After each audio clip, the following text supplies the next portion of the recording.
La doctora Tamara Gamboa está con nosotros esta mañana. Ella es pediatra y tiene una especialidad en medicina del adolescente, cosa que vamos a tocar el día de hoy. ¿Cómo estás, Tamara? Bienvenida. Gracias por acompañarnos. Encantada de estar aquí con ustedes. Neurodesarrollo de la adolescencia es el tema que vas a tocar.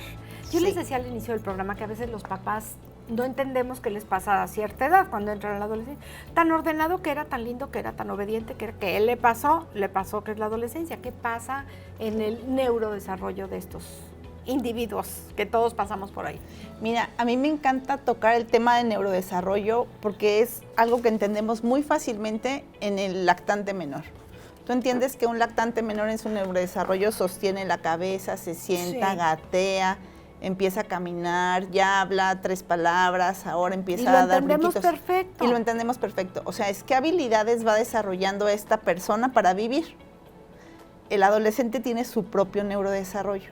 Y sabemos que lo que pasa en el cerebro del adolescente no es otra cosa más que la mielinización de la corteza prefrontal, que es la parte más anterior del cerebro, es la parte más racional del cerebro. En la frente vamos a ubicarlo Atrasito más arriba, de la donde frente. empieza el crecimiento Como del una cabello. coronita, Como una diadema, como una ok. diadema. En esa parte Sí. del cerebro están 10 funciones mentales superiores que van a hacer de ese individuo un adulto que pueda ser autónomo. Ok.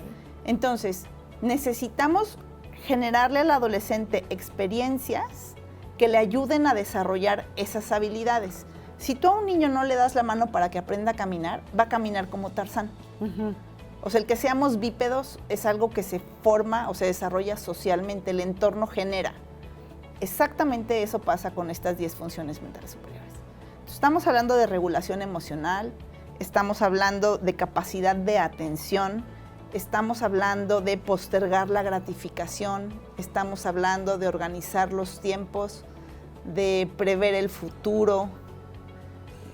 O sea que es muy importante que los papás de un adolescente, los maestros de un adolescente estén presentes y estén como tomándole de la mano a los niños cuando van a aprender a caminar.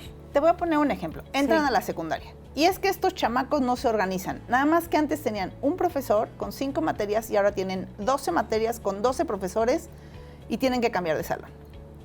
Si no le enseñas a usar la agenda, darle una agenda hacia un chavo no lo va a hacer saber usarla. Necesitas sentarte y explicarle que hay actividades que son urgentes y otras que son importantes, que las importantes tienen que sí o sí estar dentro de la agenda, que tiene que haber un espacio para las urgentes y los bomberazos. Pero si no se lo modelas, si tú todo le administras, si siempre estás dispuesto a su agenda, a que se hace todo lo que él quiere y necesita, él no tiene que Y a adaptarse la hora nada, que quiere, porque ahora son inmediatos además. entonces, ¿cómo lo enseñas? Claro. O sea, la vida no es así, tu mamá te resuelve todo y te pone todas las cosas. Pero sí hay que enseñarle a usarla. Por Hay que supuesto. estar ahí. O sea, hay que enseñar, hay que tener conversaciones con ellos. Mira, te pongo aquí la imagen de lo que es la corteza prefrontal y sus funciones, porque justamente lo que hice es, tenemos que enseñarle a los muchachos a prever el futuro. Entonces, tú que estás con un adolescente enfrente, le dices, ¿quién quieres ser en 3 años? Para llegar ahí a donde quieres en 3 años, ¿qué tienes que hacer? Veía a una chica en la consulta la vez pasada y me decía, yo quiero estudiar medicina en la UAC. Y mis maestros me dicen que soy muy inteligente, pero no me sé organizar, que me iría mejor si fuera más organizada. ¿Quieres estudiar medicina? ¿Quieres pasar el examen de la UAC? Pues tienes que hacerte más organizada. Porque no puedes estudiar medicina si no organizas tu agenda, porque vas a tronar con el estrés. Entonces, si ese es tu sueño, ¿cómo le vas a hacer para desde ahorita organizar tu agenda? Y entonces la mamá me veía y se le caía la baba porque me decía, o sea, que aprender a organizar su tiempo para que tenga su cuarto ordenado es algo que le va a servir para hacer su sueño de ser doctora, ¿sí? Y eso es lo que le tienes que decir. Sí, pareciera que no tiene que ver una cosa con otra, ¿no? Si va a estudiar medicina, va a ser doctora, sí, pero no puedes estudiar medicina si tienes un desorden físico y mental, porque Sí. además entiendo que como estás afuera, si tienes un cuarto por todos lados tirado, creo que también mentalmente, tú aquí aclárame, si mentalmente también hay un desorden. Bueno, ahora piensa en la inversa. Si tienes Sí. un cuarto súper ordenado en donde todo está en su lugar, eres una persona súper rígida e inflexible. O sea, ni muy, muy, ni tan, tan. Ándale. Eso está padre. Ni Sí, muy, porque muy, a ni los tan, que no tan. se nos da mucho el orden, dices, ay, ¿cómo le hemos hecho para sobrevivir? Pero vas como negociando hasta contigo misma, ¿no?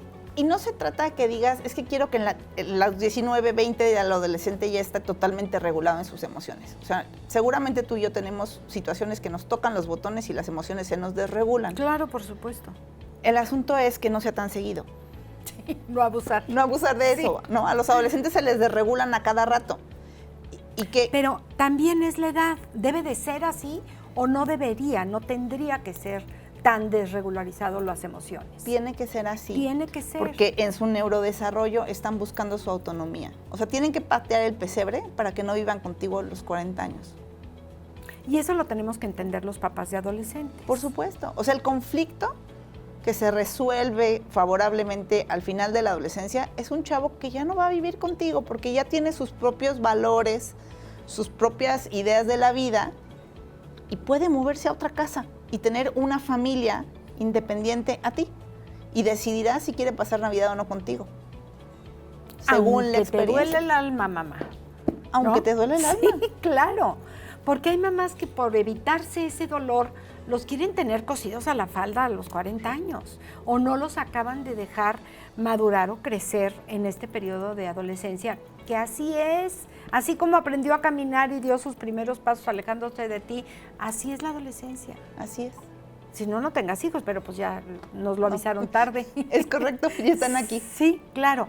Los maestros, ¿qué papel juegan en esto? ¿Qué tan preparados están los maestros de chavos adolescentes? Fíjate que es bien importante tocar el tema de los maestros, Sí. porque cuando la familia y la escuela no está alineada con cómo quieren generar a una persona independiente, entonces puede haber como un poco de reto. Yo trabajo con escuelas, trabajo con varias Qué bueno. escuelas Sí. en la capacitación de profesores para entender cómo desarrollamos estas funciones mentales superiores en el aula. Y entonces empezamos con, pues hay que administrar o mostrarles cómo administrar su tiempo. Hay que decirles que no hay que estudiar la noche antes del examen. Preparar tus cosas, el domingo en la noche tener ya una previsión de qué vas a hacer la siguiente semana, por ejemplo. Es un hábito buenísimo. Le Hasta dedicas los 10 adultos minutos. no sirven. Hay adultos que no saben lo que van a hacer mañana. Bueno, pues si aprendes este hábito en la adolescencia, Sí. podrás hacer muchísimas más cosas. Entonces, en el aula, por ejemplo, el enseñarle a los chicos que hay cosas que pueden hacer afuera y no adentro, te comportas diferente en el jardín, en el recreo, que en el salón. Claro. Porque son entornos distintos y así es la vida. Alguien me decía por ahí, es que no tendrías que ser diferente según el contexto.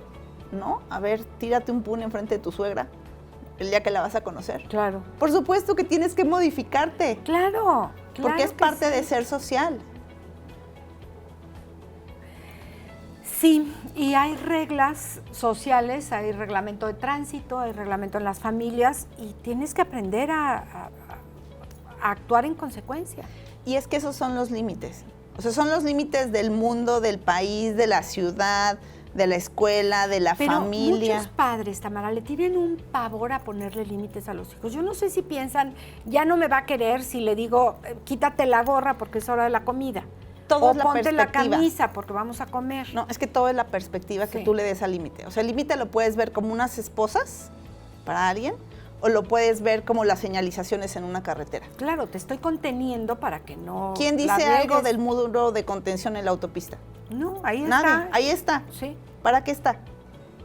¿Para qué Para está? contenerte y para que no choques y para que no te salgas. Bueno, o que si chocas no te vayas No por el te- barranco claro, y no te claro. mates. Claro. Y nadie cuestiona eso. Y nadie cuestiona eso. Pero si tú le dices a un hijo adolescente, aquí la hora de llegada es a las 12 y sin aliento a alcohol, ¡ay, qué barbaridad! Todos los niños toman. Pues el mío tiene ciertas reglas, ¿Te ¿no? acuerdas que te dije para qué? Sí, ¿para qué? Entonces, que yo llegue aquí a las 12 sin aliento a alcohol, ¿para qué? ¿Y a qué edad? Sí. O sea, ¿hasta cuándo le voy a exigir que llegue sin aliento a alcohol? Pues yo creo que hasta que demuestre que es responsable, ¿no? Pues yo Pero creo que de entrada, hasta los adultos, los 18, de entrada que es los ilegal, 18 es lo que ilegal. te iba a Ese decir. es el primero. Porque ahí estás contra la legalidad, ¿no? ok, conducir Hasta en estado de ebriedad. Hasta los 90. Correcto. Nadie debe de conducir en estado de ebriedad. Pero si los papás sí conducen Ah, en bueno, estado de no, ebriedad, bueno, entonces, pues ¿qué también está? estos papás briagos y aparte quieren niños abstemios, no se puede, O pues sea, el ejemplo. A lo que voy es que ponerle límites a un adolescente requiere de una disciplina individual muy grande del adulto, Sí. porque tienes que ser muy congruente. Eso que te voy a pedir a ti es algo que yo decido vivir Claro. y que comulgo con esto para que tenga una vida bonita. El clásico, no fumes, viejito, porque te hace daño y traes un cigarro tras O no otro, digas mentiras, pero yo digo pero diles mentiras. que no estamos. Tamara, para consultas de padres de adolescentes, que de verdad está urgiendo, porque a veces pensamos que, pues sí, lo llevamos al pediatra, que también eres pediatra, pero ya de adolescente ya no sabes si llevarla al ginecólogo o al médico internista. Hay una especialidad que es medicina del adolescente, que te busquen en dónde. En Star Médica estoy en el consultorio 1005. Ajá. El teléfono es 4427-8884-88. 4427-888488. Ahí está el teléfono y de verdad se pueden ahorrar muchísimos problemas posteriores con unos buenos límites, una buena contención. Me gustó esta palabra. Muchísimas gracias. Que estés muy bien. Hasta la próxima. Encantada. Gracias.